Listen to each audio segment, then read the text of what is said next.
We are at the top of the second Fearless Action Hour today, and we are going to be masterminding on fearlessness. Does anyone have anything that they want to discuss? I wanted to kind of comment on something you were talking about in your celebration, which is just like wanting to understand what other coaches like are focused on, or what their process is, or because we're all different. And I think like it takes courage to be able to say, you know what, I'm not the right coach for you, but I know someone who would be perfect for you. Because then it sort of it like builds up the coaching community, and like that benefits you. Yeah, absolutely. And I love collaborating. I know not everybody loves that, but I absolutely love collaborating. I don't feel like I need to be the the loudest voice, or the featured speaker or anything like that. I'm totally fine being the MC and then maybe taking 10 minutes for myself. and yeah, so I love bringing people together that all have something awesome to share that can support people. And if I don't know what you do, then I don't know that I can bring you together. You know what I mean? And have like a cohesive, thing. Like Carolyn, I know what her niche is. She coaches people with cancer, or the people who take care of people who have cancer. So if someone says anything to me about their mom has cancer, or they just found out they had cancer, I go, I have the perfect coach for you. Right? So when we know what another coach does, we can easily say, hey, this person would really support you. Now, could have I coached that person? Heck yeah, I could have coached that person. I mean, fear is fear, right? But Carolyn has extra expert knowledge. Okay. She's a cancer nurse and both her parents had cancer. So it's like, it only makes sense to send them to someone who that is their genius, as we say, right? Just makes sense. But you got to know what it is. So yeah, thanks. All right, we're going to pause. All right, we are back at the bottom of the second Fearless Action Hour. And I've got Beck here with me. So Beck, do you have anything you'd like to mastermind around being fearless?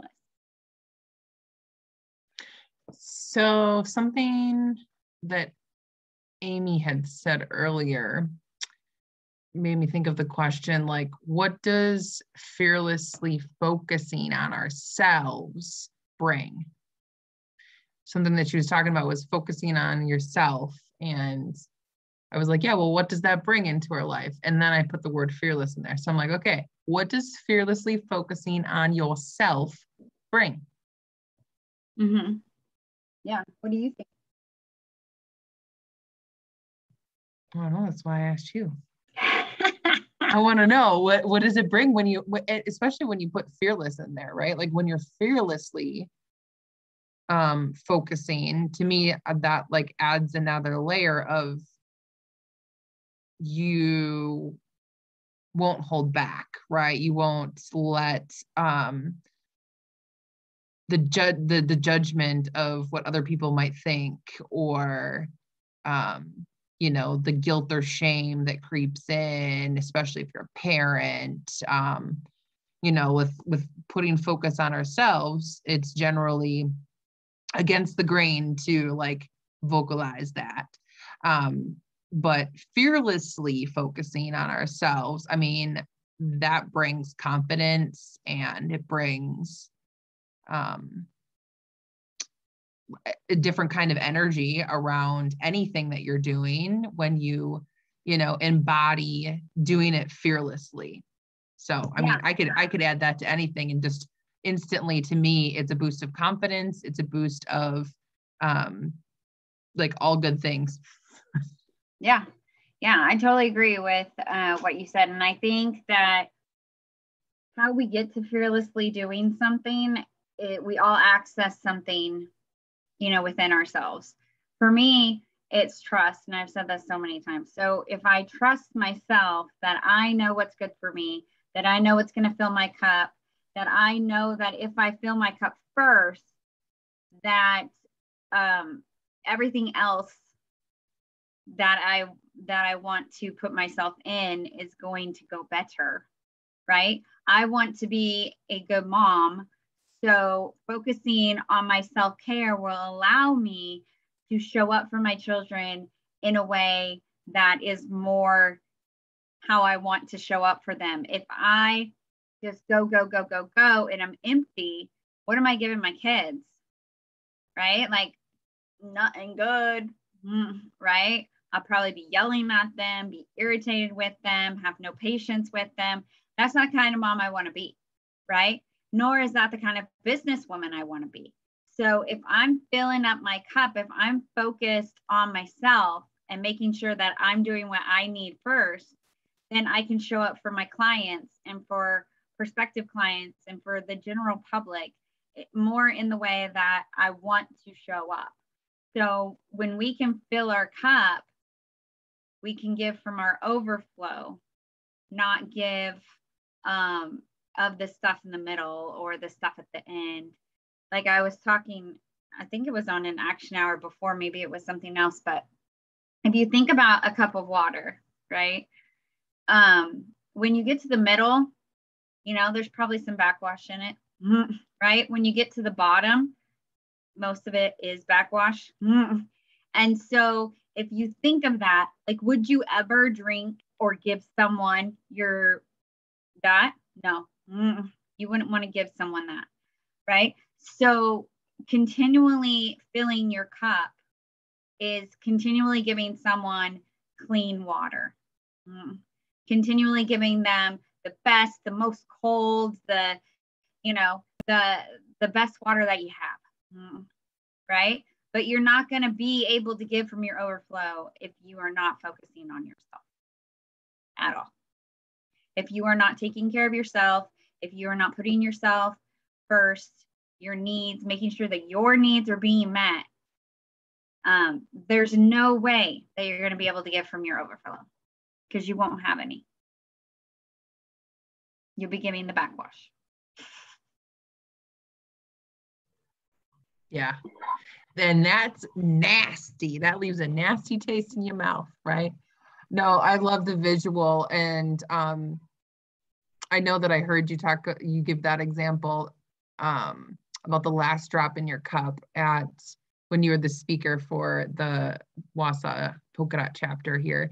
And that's when I was like, oh, that's so true. That last drop, and it's a good visual, and it's a true statement of like the overflow. So I think in alignment with that is like, well, when we continuously give to ourselves, we are giving better of ourselves to the people that are receiving, the pieces of us every day that we're